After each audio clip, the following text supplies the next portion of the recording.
Lion and the Mouse. One day a little mouse was scampering about. The mouse accidentally ran across the paw of a sleeping lion. The angry lion awoke and captured the mouse in his great, big, furry paws. The lion was just about to eat the mouse when the tiny creature cried out, "Please set me free. One day in will return your kindness." The lion released the mouse. A little while later, the mouse heard what sounded like angry roars. The mouse followed the sounds and discovered the lion trapped in a net made of ropes. Though frightened, the mouse was determined to keep his promise. Using his sharp teeth, the mouse made a hole in the net. And also the great lion was set free by the little mouse. The moral of this story is, friends who are little in size can still be great friends.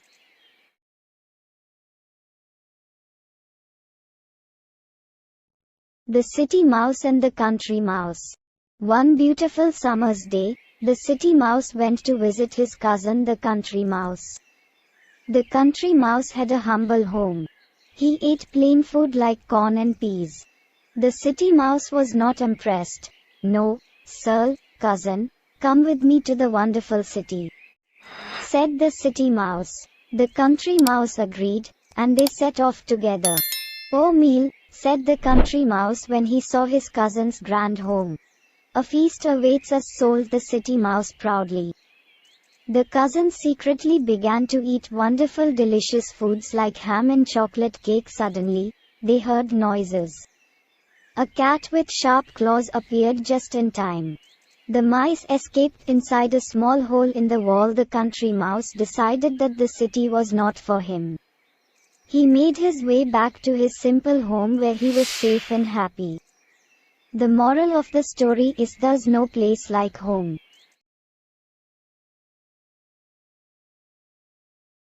Goldilocks and the Three Bears.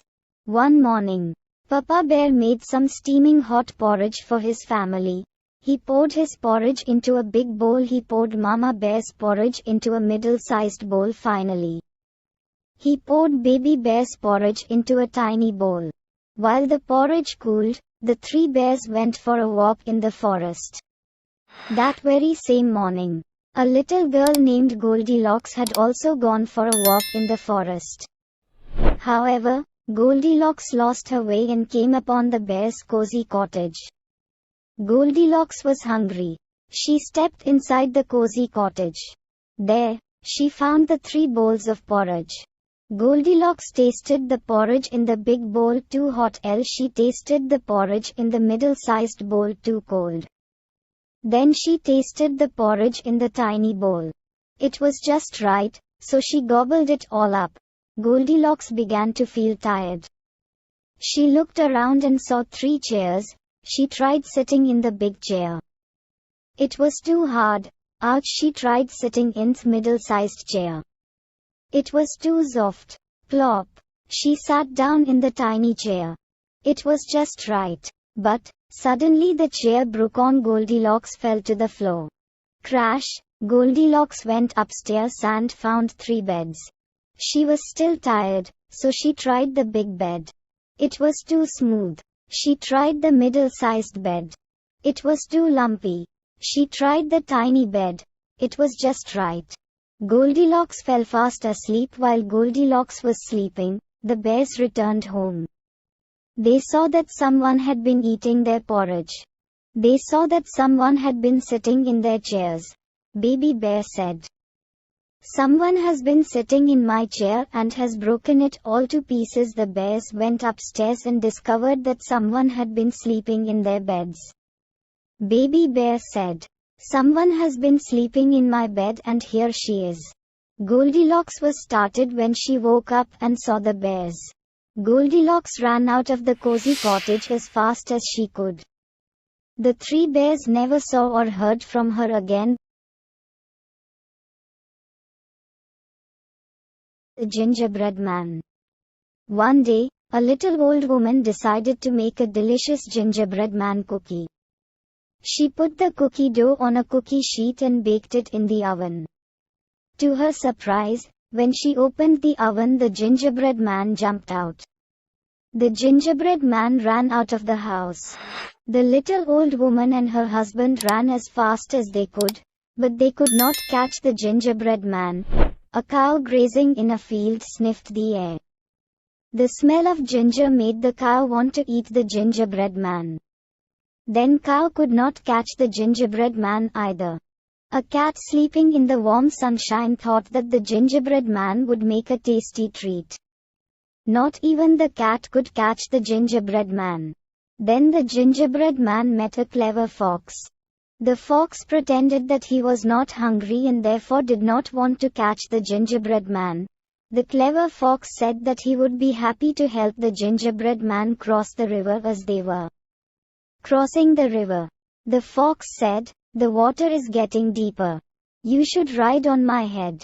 Moments later the fox said, "Now you should ride on my nose." Before the gingerbread man could even say, "Thank you for your kindness," the fox ate him every last bite. Chomp, smack. The clever fox licked his lips as he crossed to the other side of the river.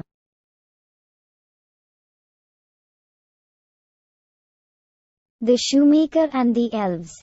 Once there was a poor shoemaker and his wife. "We only have enough leather left to make one pair of shoes," said the worried shoemaker to his wife that night. The shoemaker left the leather on his workbench and went to bed. He decided he would make his last pair of shoes in the morning. When the shoemaker woke up, he was shocked to find a beautiful pair of shoes on his workbench. He puzzled and puzzled over who could have made such beautiful shoes. Later that day, a customer came into the workshop and admired the shoes. They fit his feet so perfectly that he paid double the money for them. "We now have enough money to buy dinner and to buy leather for 2 more pairs of shoes," the shoemaker said happily. That evening he cut leather for 2 pairs of shoes and left it on his workbench. Amazingly, the next morning, there were 4 pairs of new fancy shoes. The shoemaker and his wife sold all 4 and made more money. "I must discover who is making these shoes," said the shoemaker to his wife. So they decided to stay awake and watch the workbench all night. That evening, 2 tiny elves in tattered clothes tiptoed into the workshop. They began to sew the leather into beautiful shoes. "Those poor elves must be freezing in their ragged clothes," said the wife to the shoemaker. So they decided to sew new clothes and shoes for the poor little elves. That evening, they left the gifts on the workbench for the elves to find. When the elves returned, they discovered the beautiful clothes and shoes. They were so happy with their new clothes that they danced out of the workshop and were never seen again. From that day forward, the shoemaker and his wife lived a happy life with plenty to eat.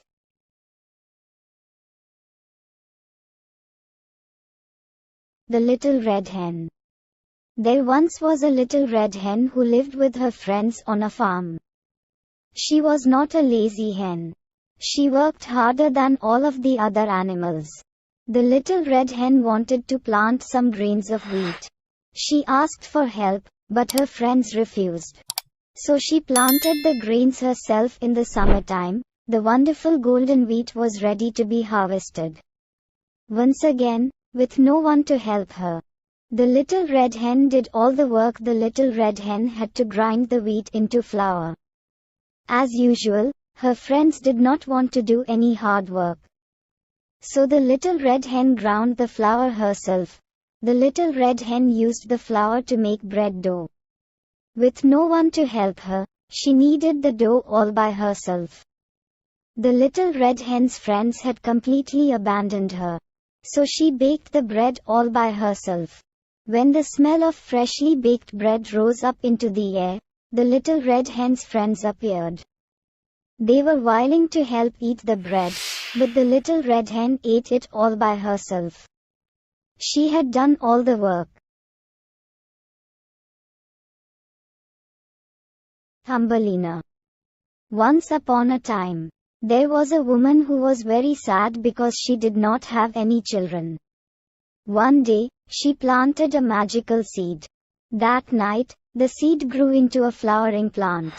"What a beautiful flower," said the woman as she kissed the petals. At that moment, the flower opened. Inside the flower sat a tiny girl. The girl was no bigger than a thumb. The woman named her Thumbelina. At night, Thumbelina slept in a polished walnut shell. One night, a mother toad came and took Thumbelina away.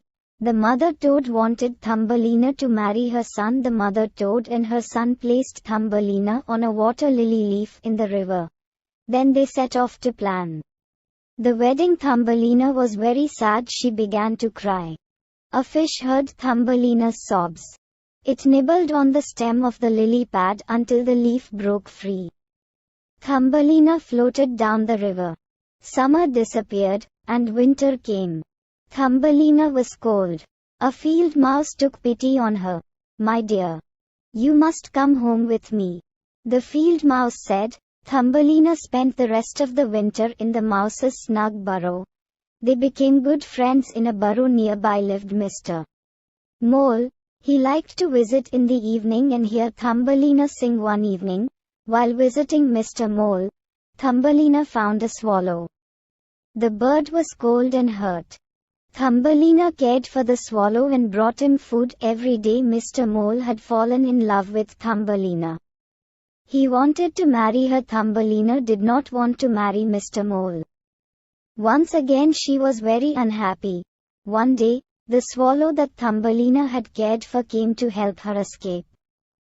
Together they flew south to warmer lands. In a new land filled with flowers, Thumbelina met a king.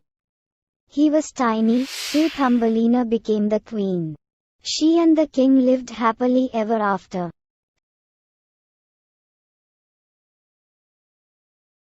How Turtle Cracked His Shell. One autumn day, Turtle was talking with the birds. They said, "Winter is coming. Soon it's going to be very cold here. We're getting ready to fly south where it is warm. Can I come with you?" asked Turtle. At first, the birds said, "No." Turtle pleaded, "There must be some way I can go with you." Finally, the birds agreed. "Use your mouth to hold on tightly to the stick," the birds explained. Turtle did just that. Then the two big birds grabbed the ends of the stick. Soon they were all high in the sky, including Turtle. Turtle had never been so high off the ground before. He could look down and see how small everything looked. He wondered how far they had come, and how far they had to go. Turtle tried to get the birds' attention. He rolled his eyes at them, but they did not notice. He waved his legs too. Frustrated, Turtle opened his mouth to speak. At that moment he let go of the stick and began to fall. He fell down from the sky and hit the ground hard. Turtle's body ached. He ached so much he did not notice that his shell had cracked all over. He crawled into a pond and swam down to the bottom. There he dug a hole in the mud and slept all winter long in the spring. Turtle woke up. He was very proud of the cracks on his shell. Ever since then, every turtle's shell looks like it has cracks all over it.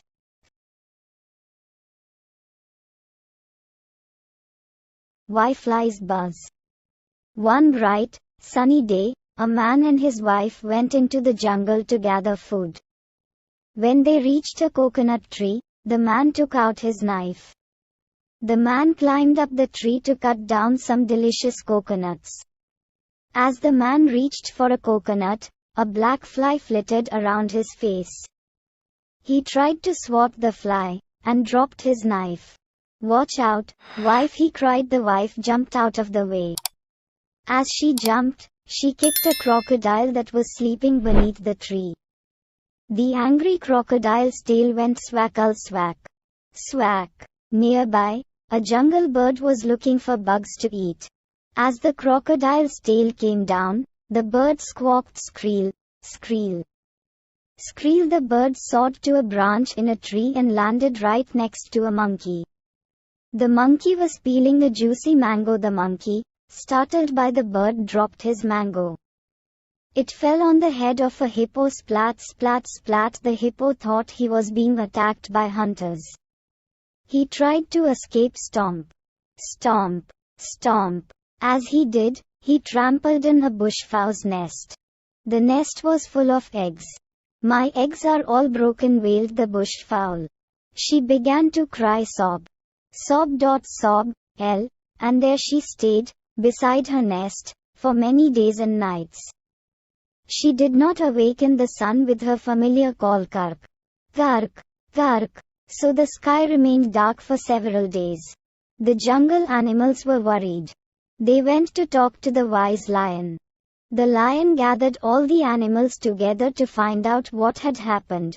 Everyone blamed each other. The last to speak was the man. He said, "Wise lion, I dropped my knife because a black fly was annoying me."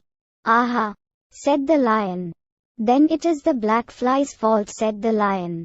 But the black fly answered back, "Buzz, buzz, I buzz," said the fly. "Have you nothing else to say?" asked the lion. The fly ignored the lion and continued saying, "Buzz, buzz, buzz." The lion was angry with the fly and decided to punish him. "Black fly," he bellowed, "since you refuse to answer, I shall take away your power to talk." The fly tried to speak, but all he could say was, "Buzz, buzz, buzz." To this day, flies all around the world can only say, "Buzz, buzz, buzz." The bushfowl was satisfied. The fly that had caused all the trouble had been punished. And so she agreed to once again call the sun to begin the day.